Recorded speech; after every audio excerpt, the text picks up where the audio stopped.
বাংলাদেশের সাবেক প্রধানমন্ত্রী শেখ হাসিনাকে নিয়ে আলোচনা কিছুতেই থামানো যাচ্ছে না। আমরা যে যার মতো করে তার সম্পর্কে বলে যাচ্ছি। কখনো তার কণ্ঠস্বর, এটি কি সত্যি না এটি এআই যুক্ত, এটি কি ভুয়া, এটি কি তিনি ছেড়ে দিয়েছেন নাকি তার প্রতিপক্ষ ছেড়ে দিয়েছে, আলোচনা করছি। তিনি কি দিল্লিতে আছেন নাকি বাংলাদেশে কোথাও লুকিয়ে রয়েছেন, আলোচনা করছি। তিনি কি ফিরে আসবেন নাকি আসবেন না, তিনি কি আবার রাষ্ট্র ক্ষমতা ফিরে পাবেন নাকি তাকে বাকি জীবন জেলখানার কারাপ্রকোষ্ঠে কাটাতে হবে, তাও আমরা আলোচনা করছি। তিনি দিল্লিতে রাজকীয় মেহমান হিসেবে আছেন নাকি বন্দী অবস্থায় আছেন, তার সঙ্গে প্রধানমন্ত্রী নরেন্দ্র মোদী দেখা করছেন, ঘন ঘন সেই রাষ্ট্রের গুরুত্বপূর্ণ ব্যক্তি থেকে শুরু করে সবাই তার সঙ্গে দেখা করছেন, নেতাকর্মীদের সঙ্গে তিনি কথাবার্তা বলছেন। এটা নিয়ে যেভাবে আলোচনা করছি, একই সঙ্গে তিনি তার ভাই বোন আত্মীয় স্বজন কারোর সঙ্গে দেখা সাক্ষাৎ করতে পারছেন না, তাকে গোপন স্থানে লুকিয়ে রাখা হয়েছে, এগুলো আমরা বলছি। তিনি আগরতলাতে আসছেন বাংলাদেশে ঢোকার জন্য, আমরা এর আগে একবার আলোচনা করেছিলাম। আবার অতি সম্প্রতি ভারতীয় পত্রপত্রিকা, বাংলাদেশে কিছু যাকে বলা হয় ইউটিউবার, সামাজিক মাধ্যম, তারা বলার চেষ্টা করছেন একেবারে সন্তারিখ সহ যে দিল্লির অমুক অমুক জায়গাতে স্টেশনে শেখ হাসিনা ছিলেন এবং তাকে কলকাতাতে আনা হয়েছে। এবং এই ঘটনা যদি সত্য হয় তাহলে এটি আমাদের জন্য, আমাদের রাজনীতিবিদদের জন্য, বিশেষ করে যারা আওয়ামী বিরোধী শক্তি, তাদের জন্য একটি অশনির সংকেত। তো সেই অশনির সংকেতটা কি সেটা নিয়ে আলোচনা করব। তার আগে বলে নেই যে শেখ হাসিনাকে নিয়ে এত আলোচনা কেন। আলোচনার কারণ হলো যে তিনি এখনো গুরুত্বহীন হয়ে পড়েননি এবং কোনো অবস্থাতেই তার মৃত্যু না হওয়া পর্যন্ত কিংবা তার একটি দফা রফা না হওয়া পর্যন্ত তার বিরোধী যারা শক্তি রয়েছে তারা এরকম আলোচনা করতেই থাকবে। তো শেখ হাসিনা বিরোধীরা যতই আলোচনা করুন না কেন, সঙ্গে সঙ্গে তার সঙ্গে পাল্লা দিয়ে শেখ হাসিনার যারা পক্ষের যারা লোকজন রয়েছেন তারাও কিন্তু মারাত্মকভাবে আলোচনা করবে। এবং এই আলোচনার কেন্দ্রে অটোমেটিক শেখ হাসিনা থাকতে থাকতে একটা সময় হুট করে তিনি যদি ক্ষমতার পাদপীঠে চলে আসেন, এতে আশ্চর্য হওয়ার তেমন কিছুই নেই। এখানে একটা বিষয় বলে রাখা ভালো যে দিল্লির সঙ্গে শেখ হাসিনার যে সম্পর্ক, এটি কখনো ডাকুমার সম্পর্ক গিয়েছে গত 15 বছরে, কখনো হরিহর আত্মার সম্পর্ক গিয়েছে, কখনো বন্ধুত্বের চরম পর্যায়ে পৌঁছে গিয়েছে। আমি অনেক আগের থেকেই বলে আসছিলাম যে শেখ হাসিনাকে একটা শিক্ষা দেওয়ার জন্য দিল্লি চেষ্টা করছে এবং শেখ হাসিনাকে বিভিন্ন আকার ইঙ্গিতে তারা বোঝানোর চেষ্টা করেছে, কিন্তু শেখ হাসিনা কখনোই বুঝেননি।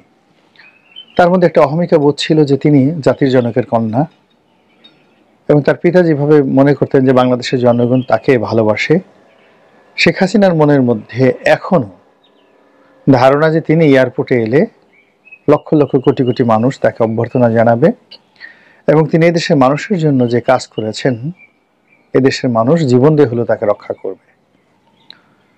তিনি এও মনে করেন যে সেনাবাহিনীর বা রাজনৈতিক অঙ্গনে কিছু কুলাঙ্গার রয়েছে, তারা তার সঙ্গে বেঈমানি করেছে এবং তিনি বিশ্বাস করেন যে তিনি ধর্ম করেন, কর্ম করেন, তাহাজ্জুদ নামাজ পড়েন, আল্লাহর রহমত তার প্রতি রয়েছে এবং আল্লাহর যদি রহমত না থাকতো তিনি মারা যেতেন। যে পরিস্থিতি তৈরি হয়েছিল 2024 সালের আগস্ট মাসে, তাতে তিনি মারা যেতে পারতেন। যেহেতু তিনি মারা যাননি এবং এখন পর্যন্ত জীবিত রয়েছেন, সেহেতু প্রতিশোধ নেওয়ার জন্য, কিছু কর্ম করার জন্য এবং তার আরাধ্য তিনি যে কাজগুলো করার জন্য সংকল্প করেছেন, সেই কাজগুলো করার জন্যই তিনি মূলত বেঁচে আছেন।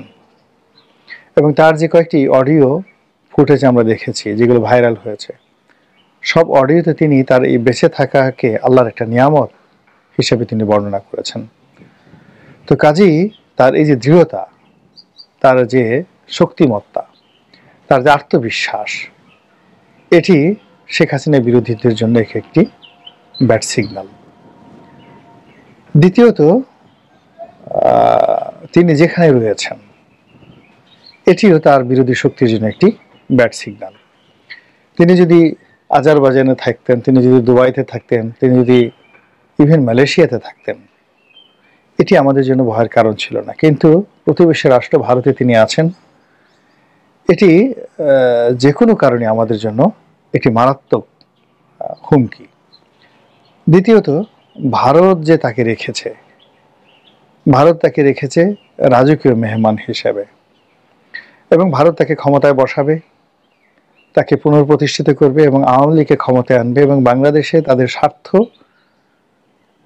সংশ্লিষ্ট যে কোনো বিষয় তদারক করার জন্য তারা এখনো পর্যন্ত আওয়ামী লীগকে তাদের অকৃত্রিম বন্ধু হিসেবে মনে করেন। এই যে ভারতের যে অ্যাটিটিউড, এই অ্যাটিটিউড আমাদের জন্য একটি অশনীয় সংকেত।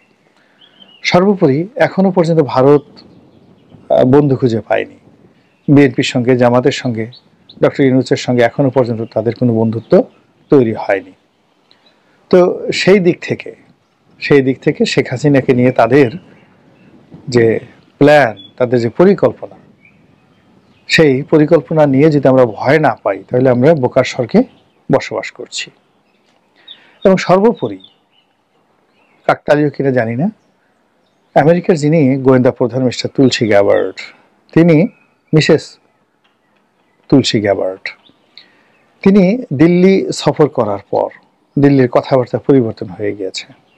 আওয়ামী লীগের মধ্যে এক ধরনের আত্মবিশ্বাস পয়দা হয়েছে, এবং আওয়ামী লীগের যারা লোকজন, তারা তুলসী গ্যাবার্ডের সঙ্গে শেখ হাসিনার বৈঠক হয়েছে এরকম একটা ছবি তৈরি করে তারা ইন্টারনেটে ছেড়ে দিয়েছে। আবার সেই ছবিটি সঠিক না বেঠিক, সেই ছবিটি ভুয়া নাকি জেনুইন, তা প্রমাণের জন্য আবার ফ্যাক্ট চেকিং যে সফটওয়্যার রয়েছে, সেটির মাধ্যমে দেশের বড় বড় টেলিভিশনগুলো প্রমাণ করার চেষ্টা করছে যে না, এটা একটা মিথ্যা ছবি, ভুয়া ছবি। তো অ্যাজ এ হোল যা কিছুই করছি না কেন, সব কিছুতেই শেখ হাসিনা আলোচনার কেন্দ্রে চলে এসেছেন।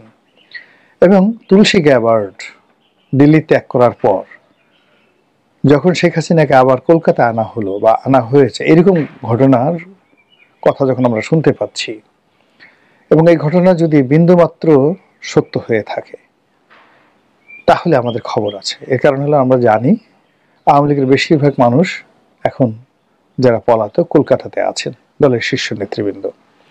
তো তাদের সঙ্গে যদি শেখ হাসিনার দেখা হয়, সাক্ষাৎ হয়, এবং আওয়ামী লীগ যেটি বিশ্বাস করে এবং প্রচার করে যে তারা এখনো ক্ষমতাহীন নয়, এখনো শেখ হাসিনা বৈধ প্রধানমন্ত্রী, এবং তারা সবকিছু মনে করছে যে আগের মতোই আছে, তো সেক্ষেত্রে কলকাতাতে বসে তারা যদি সেই 1971 সনের মতো একটি প্রবাসী সরকার ঘোষণা করে, এবং সেই প্রবাসী সরকারের পক্ষে যদি তারা প্রচার চালায়, প্রোপাগান্ডা চালায়, একেবারে বিসমিল্লাতে তারা চীনকে না পেলেও রাশিয়াকে পেয়ে যাবে। ভারত যদি স্বীকৃতি দিয়ে দেয়, বিশ্বাস করেন বাংলাদেশের জন্য একটা প্রলয় হয়ে যাবে, রীতিমতো প্রলয় হয়ে যাবে।